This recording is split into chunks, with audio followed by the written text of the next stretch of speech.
It's Halloween weekend in the NFL, and we hope to provide more treats than tricks as we provide our favorite main slate takes on DraftKings with a full cash lineup and favorite GPP plays. And we also have our Week 8 NFL Survivor picks. It's all coming up next.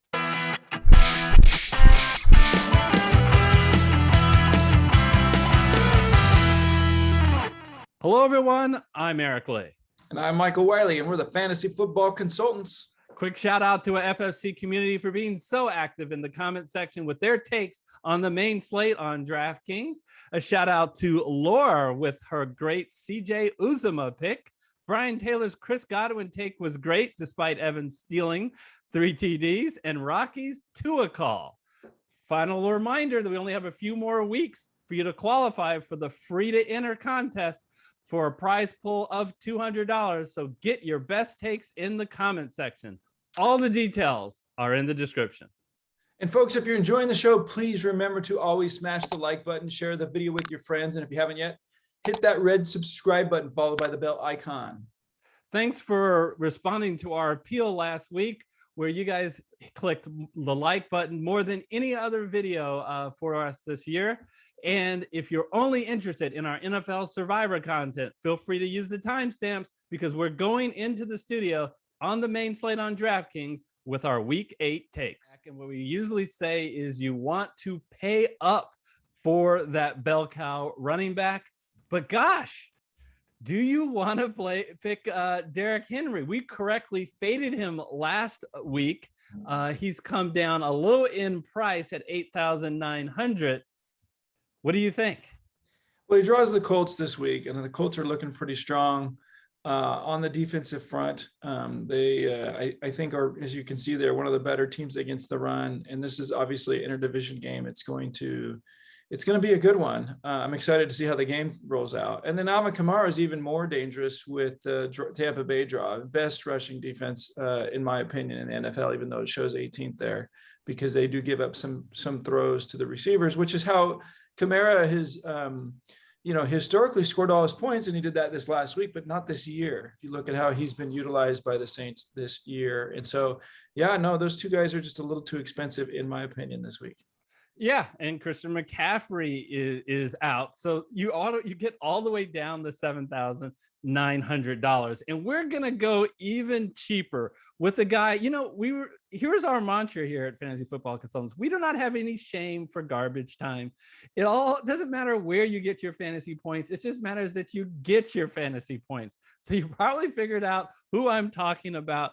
I'm talking about DeAndre Swift. It's kind of funny, Michael, that you just brought up Alvin Kamara, because the guy who's doing the traditional Alvin Kamara lookalike contest is DeAndre Swift. He's a guy who, yes, he shares some carries, but he still gets consistent amount of carries, around 13, and he is heavily involved in the passing game. And as the game script, they're once again underdogs, only by 3 points this time, against a Philadelphia defense that I believe that can be exposed. Man, I really like DeAndre Swift. They keep bumping up his price. Admittedly, he's all of a sudden now $7,100.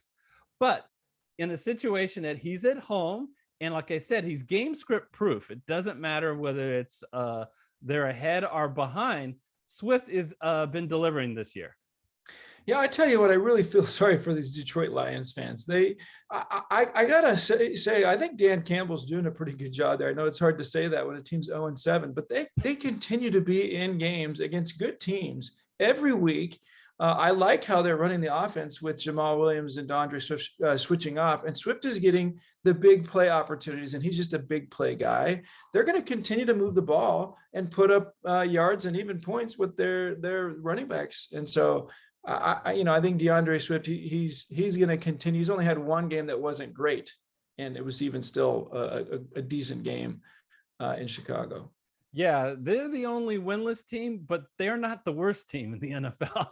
So stay tuned for our Survivor segment for more discussion on that. All right, so we got Swift in our lineup. Where would we like to go from there?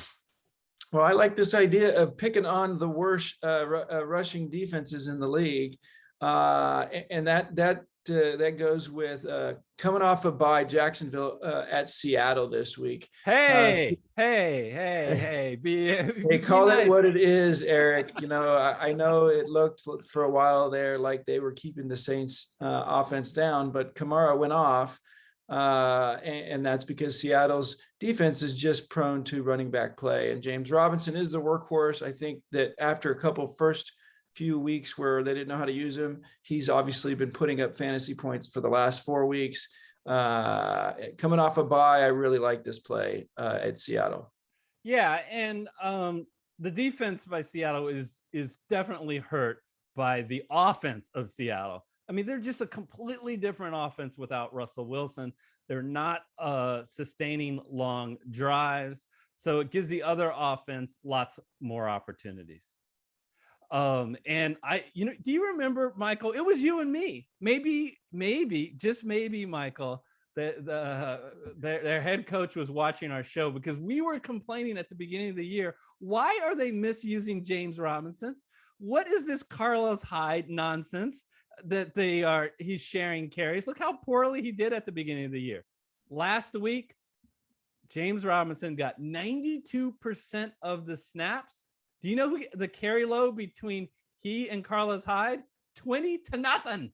So that's what we like as James Robinson owners at a reasonable $6,600 price. I love this pick, Michael. Sounds really good. From there, we're going to move to wide receivers. What you got? Well, there's a couple guys I'm in love with this week. Let's start with the call out that you made from last week with Godwin again.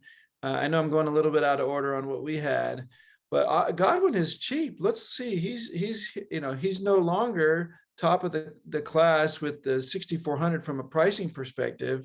And he's going against New Orleans, who's been weaker on the defensive side, unless you're going up against Lattimore. And I got to believe that Evans is going to draw Lattimore because how he's being utilized this year, because of his size. He's actually bigger than Godwin. They're very similar in size, but he's bigger. And I think that's going to put Lattimore on him. I could be wrong. It could be that Lattimore is going to jump on Godwin. Yeah, and that's something that I think is worth looking into before you make this pick. Yeah, historically, when they have played in the past, he's always gone lined up against Evans and done very well, might I add. So I see no reason to change that. All right, from Chris Godwin, we're going to go with another guy who, we say in wide receivers, what do we want? We want targets. And this guy, I expect to once again hog up a lot of the targets. And look how low I am scrolling. Michael Pittman Jr. So here's the deal, folks. He got nearly 10 targets a game in weeks 2 through 5.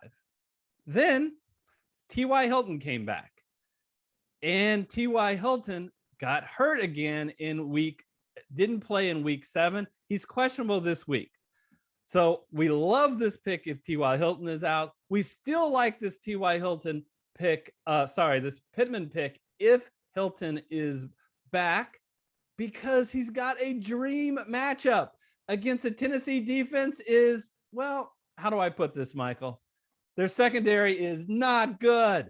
They're dead last in the NFL against wide receivers this year. Michael Pittman Jr. has a big pie to take a slice of, and at only 5,300, I like it. Yeah, and based on what I've seen, I think T.Y. is going to be out again. This Tennessee defense is atrocious against the pass. I think it's a great pick. Speaking of being atrocious in the past, I'm going to pull an audible, Michael, and I'm going to go out of order here. I want to go to tight end. And at only $3,200, let's get Mo Alley Cox in our lineup. We like that he is home. He's only a 1-point underdog. And again, with T.Y. Hilton status likely out, more opportunities. Look, the Colts really do look his way around the goal line. In his last 4 weeks, he's had 4 touchdowns, and he's had a consistent floor of targets and receptions. At 3,200, I like this guy. Yeah, and Carson Wentz has always been good to his tight ends. He doesn't have perhaps the upside of a couple of these, pass catcher tight ends that get the ball regularly. But who's doing that this year other than the really, really expensive folks? And it's just we don't have the money to pay up for them. Out at tight end, if you are in salary relief and want even more than Mo Alley Cox, just want to bring attention to Dan Arnold. Just like Michael said, he's not going to break the slate for you. And who does at only $2,800?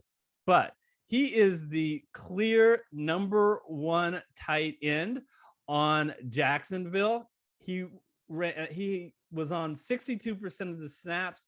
He got by far the most number of targets of the tight end. So if you need the salary relief, not a bad option, Dan Arnold. Yeah, no, good call there. Well, let's go back to wide receiver, Eric. I think we got to fill out those folks. We still have some dollars left because of that nice savings with Mo Alley Cox. And a guy who I think, talking about clear number ones, he's become the clear, or he should have been the clear number one last year, but he had a few drops, but the drops are gone. At least it's looking that way. And so the clear number one for Pittsburgh, for Ben Roethlisberger, has been Deontay Johnson. He's only 6,700. And Cleveland's been susceptible against the pass this year. And Pittsburgh likes to throw the ball, even though they're getting Najee Harris involved on the run side more than they did last year in the run. So Deontay Johnson's he's a super athlete. If he's catching the ball, which he's been doing this year, he's going to get his targets. And so I'm looking for a good week this week. Yeah, he's averaged 10 targets a game this year. And Smith-Schuster is still on IR. So lots of opportunities we expect from Deontay Johnson this week. Good to get him in the lineup. He hasn't been in our lineup in a while. All right. So we take stock of this lineup. We have only $4,900 left to spend, but we haven't picked the defense. And spoiler alert, Michael, we're going to go cheap on defense. So let's talk QB. I think that we can choose, because I know a savings we can get at the flex. So we can spend a little money on quarterback this week. And when we're talking about cash gains and we're talking about a floor, I don't know if there's anybody who's a better floor than Jalen Hurts. I think we have used him maybe more than any other quarterback this year in our cash games, and for good reason. He's at $7,200, but the situation is with his dual threat of passing the ball and running the ball, and throw in the fact that he's in a great game script. He is a favorite 3 points against a Detroit Lion team that has been just giving up yards and points all year. He's a 25.5 implied total. Let's get Jalen Hurts in our lineup. What do you think, Michael? Yeah, I mean, like you say, I mean, look at it in each of these games, he's been up against tough teams, and he's still scoring big points. I think Philly's going to go for the win this week and try and go big. They're not going to, take a foot off the gas pedal. So Jalen Hurts will continue to get his fantasy points. All right. I like that you pointed out that they've played such tough teams when on the screen, the Las Vegas Raiders were on the screen. Your Raiders, the AFC West leading. Yeah. So that's right. Yeah. That's all right. But who's bragging? Let's move on. All right. So let's go to the flex position. And we only have $7,500. So, even if we didn't pay for a defense, we couldn't afford a bunch of guys. And obviously we need a defense. So we need to scroll down.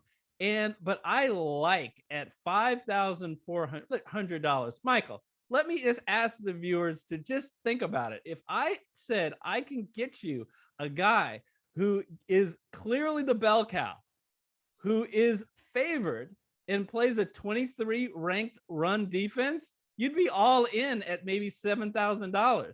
This is at $5,400.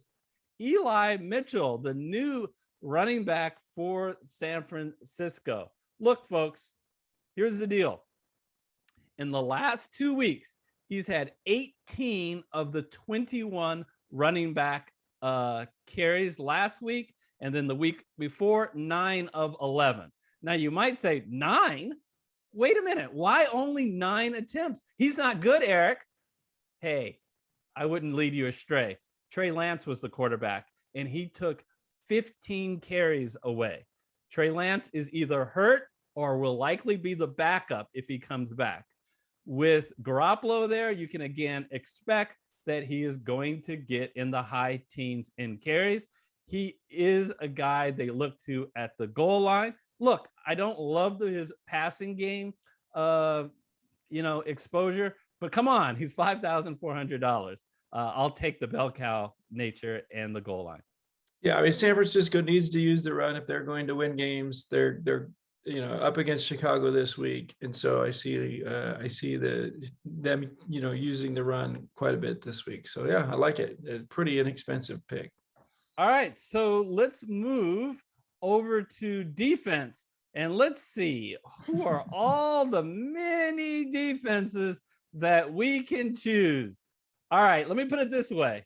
I don't want the Texans against the juggernaut, which is Matthew Stafford and company at the LA Rams. That's not happening. So given that option, I will definitely be happy with the Washington football team. Look, they play a Denver offense that is average at best this year, where Washington has 18 sacks. That's nothing to be ashamed of. They're only 3-point dogs. So game script should be that they shouldn't get slaughtered like I would expect the Houston Texans to do. Michael, I think we called it toward the middle of the year, and let's just make it an announcement. Denver's a fraud. They are a pretender. They're not a contender. After 3 wins at the beginning of the season against the Jags and the New York team, both the Jets and the Giants, they've lost 4 straight. So I think Washington will be in this game, and I think their defense should give us a decent floor given only $2,100. Yeah, I mean, even if we had $2,800, I look at the other options and I still might go with Washington. And so, it doesn't make sense to try to save a few dollars to try and go with, some of these other defenses that just have either tough draws or are not strong. All right, we have 2 stacks for you for GPP play. You always want to start your GP play with a stack.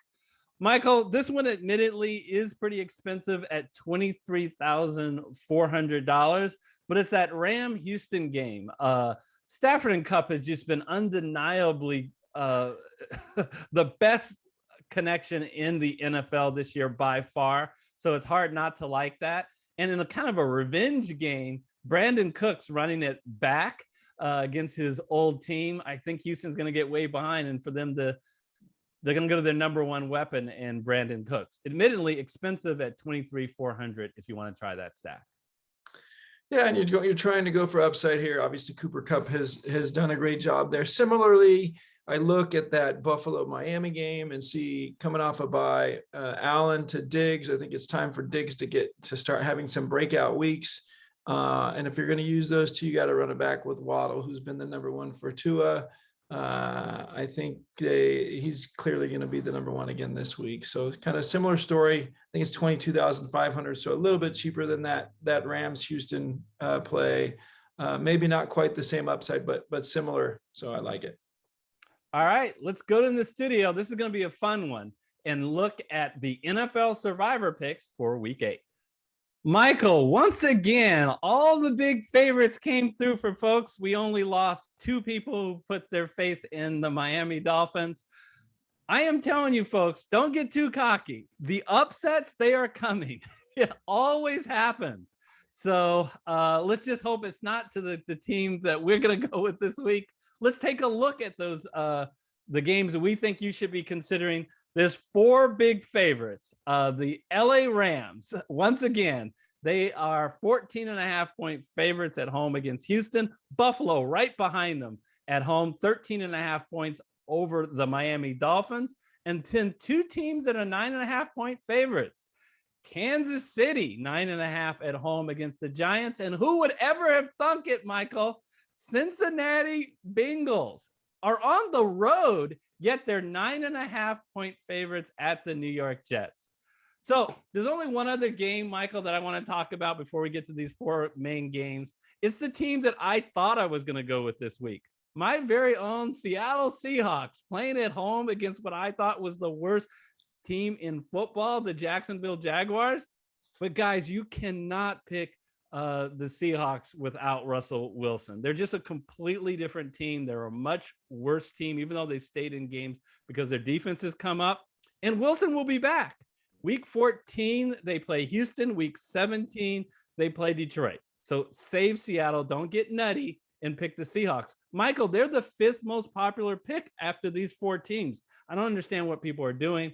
Let's talk about these four teams. Michael, do you want to talk a little bit about the Rams and Buffalo? We both picked them, but if people have them, would you have any interest in them? Oh yeah, I would. I mean, Rams, I don't know how they've been drawing such a nice schedule, but they continue to have, opportunities to beat up on teams that they should take care of business on. I have to say, Detroit came out and scared me a little bit this last week, but that was, with some trick plays, which maybe could come out again against the Rams. But then, they just took care of business. They're a strong team, and I think they'll do so again. And then Buffalo coming off the bye against Miami, who's just looked really bad. They'll take care of business as well. So I think those are two easy picks. But why would you pick them if you haven't picked them yet? With the schedule that they have going forward, Buffalo still has the Jets again. They still, I think they have Houston later this year as well. Jacksonville. So, and some people say, why? I don't know. That's so far in the future. It's not far in the future. Buffalo, at the very next 2 weeks, play at Jacksonville and at the New York Jets, right? So, and remember what we talked about in previous weeks, that crown jewel, week 13 is going to be really difficult, and the Rams host Jacksonville that week, by far the biggest game. So I agree with Michael. If I had the Rams in Buffalo, I would not use them this week. Now, that said, I understand the impetus, because not only are the Rams and Buffalo sure locks just about to win this week, they're not the most popular picks, partially because other people have already picked them, right? It's Kansas City and Cincinnati who are the two popular picks. So if you want to fade the public and hope for an upset, I get it, but I wouldn't do it. So it really comes down to two picks, Michael, regardless of whether you pick the Rams or Buffalo. In the past, we think you should either pick Kansas City or Cincinnati. So let's just have a discussion about these two picks. Can we just talk for a minute about Kansas City? You were wrong.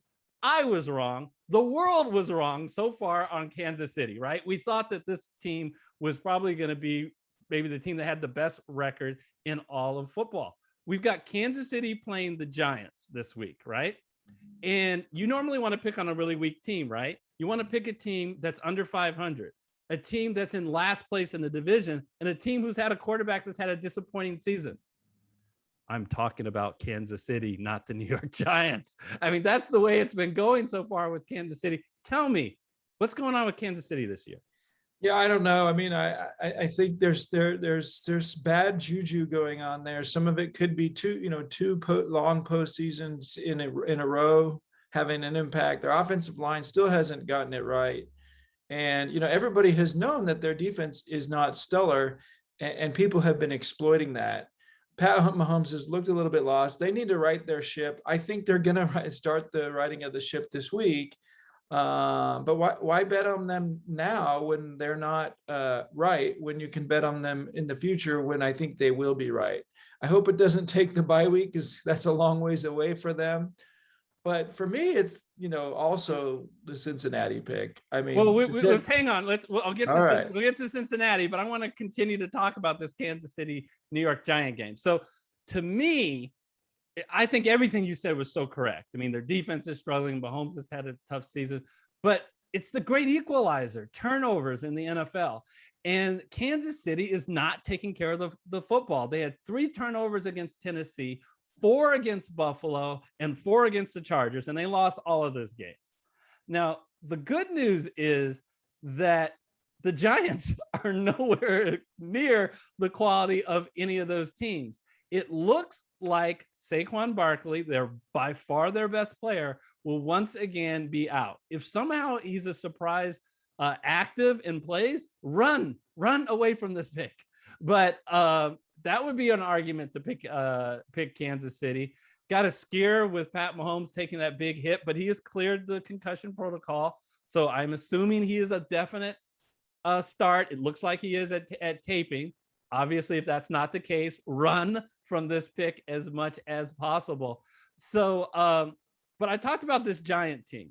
They have only the 2-5. They only have 2 wins. You know who they've beaten? They beat Tennessee without any wide receivers. Julio Jones and AJ Brown were out, and they beat Carolina without McCaffrey. So Kansas City should win. This was my pick this week before last week. Another struggle for Kansas City, and let's break out the band for your Cincinnati Bengals. I have always been high on the Bengals. I always have said that they are a dangerous team, but I haven't been as high as you, Michael. You're the one that says, look, this is not a bad team. They're a better than average team. And boy, are they ever 5-2. So go take a victory lap on picking the Bengals. Well, they looked fantastic against Baltimore this last week. And, especially after Baltimore looked fantastic against the Chargers the week before, right? And so, coming off of that Chargers win, I thought Baltimore was the cream of the crop in the AFC. And then, especially after the Chargers had just wiped the floor with Kansas City and then Buffalo, right? And so it looked like, Baltimore was showing that it was the strong team, and Cincinnati said, no, we want to be on top of the division and maybe even top of the AFC. So I'm really impressed with Cincinnati's performance. They're using this rookie Jamar Chase really well, but using all their weapons. Burrow is distributing the ball to Higgins and to Uzomah. Mixon is obviously getting his carries. They have a nice offensive scheme. They're moving the ball well. This is not a fluke, folks. This Cincinnati Bengal team, has scored more points than the Chiefs and the Ravens on a point per game basis. Truly impressive. And then their defense has looked good as well. And who hasn't looked good? And that's the New York Jets. They have. I still can't believe they got that win in overtime against Tennessee. Crazy that happened. But Wilson's out. They have some guy that nobody even knows out of Western Kentucky at the helm. Maybe one of the best things that can happen to the Jets is having Wilson on the bench for a little while, watching from the sideline. But their defense is pretty pathetic as well. Yeah, the quarterback you're talking about that was likely to take over is just some white guy, as in Mike White. You know how much that the Jets have confidence in him? They immediately traded for 36-year-old Joe Flacco from the Eagles, who could not win the starting job against Jalen Hurts, who could not win the backup job between Minshew. I don't know if Flacco has anything left behind an offensive line that is terrible. And he's got to learn the system. I know he played with the Jets last year for 5 games, Michael. I want to get your opinion on it. But this is a new coaching staff. Is there any way that this veteran can get ready? And No. And are you afraid of him? Are you afraid of him, Joe Flacco, at all? No, not at all. And I mean, he does have a big arm. He was able to push the ball downfield better than some, back in the day. I know Tom Brady has shown that age isn't necessarily that big of a difference, but that's because he's the ageless wonder. And actually, Tom Brady's never used his athleticism to beat people, right? So I'm definitely not scared of Flacco coming in and changing things. The only thing that is worth considering here, because Cincinnati doesn't have a lot of future value either. Well, it is just that it's in New York, and that's not enough of a reason. So yeah, and you know what? Don't be afraid of Cincinnati on the road. They've gotten 3 big road wins. They beat Pittsburgh, they beat the Lions, and last week they won in Baltimore, 24-point win that you talked about before. So we slammed the Jets offense, but we need to save some time for that defense. Michael, they gave up 54 points. Now, giving up 54 points in the NFL is unbelievable. But 54 points to the New England Patriots with their rookie QB, New England hadn't cracked the 30-point barrier before that game. How bad is this Jet defense? Yeah, no, they don't have anything working. It's almost as if they're trying to throw the season. It's really disappointing for the Jet fans. I really feel for them right now. I mean, Jet fans are some of the best fans in the NFL, and this is what they have to put up with. So, they're working on next year. So let's compare the two teams, because we both think Cincinnati is a slight favorite, more likely to win than Kansas City will win this week. But that's just one prong of the test. We got to look at the other factors. So let's talk future value. So I agree with you. You said Cincinnati has no future value. They don't. They only play 3 games in the remaining season against teams that have losing records. And you know what those 3 teams are? Kansas City, San Francisco, and they have to play at Denver. I'm not confident of any of those games for Cincinnati to win. So let's look at Kansas City. Now, Kansas City's future value, no huge favorite where they're the best play of the week, but they're options for 3 times this week when they host Pittsburgh, close your ears, Michael, and when they host Las Vegas. And then the best one is coming off a bye. They host Denver in a very difficult week 13, especially if you already picked the Rams. They have Jacksonville that week. So if you pick the Rams, I think you really want to think about saving Kansas City. So my pick this week, I'm going to let you make it official in a minute, but my pick this week is the Cincinnati Bengals. I didn't think that I was going to do this a couple of weeks ago, but it's now or never, folks. And unlike a couple of weeks ago, I find it unacceptable how well Cincinnati is playing not to pick them at all in Survivor. So my pick this week, the Cincinnati Bengals. The fact that it's the most popular pick, I don't love it, but I'm okay with it. And my pick as well is Cincinnati. So put a fork in it. How confident? So you said your mantra the last couple of weeks, Michael, is I just want an easy week. I want no stress this week. Do you feel a little different this week? Do you have a little bit more stress with your Cincinnati pick? They are not a double-digit favorite. I'm surprised. No, I don't. I feel great. And my weekly reminder, any team can beat any team. And this week, I'm not going to shake my head because it could happen, but I think this is the right pick this week. All right. Thanks for joining us, everybody. Take care, and we'll see you next time. Stay safe. Please check out one of these videos on the screen.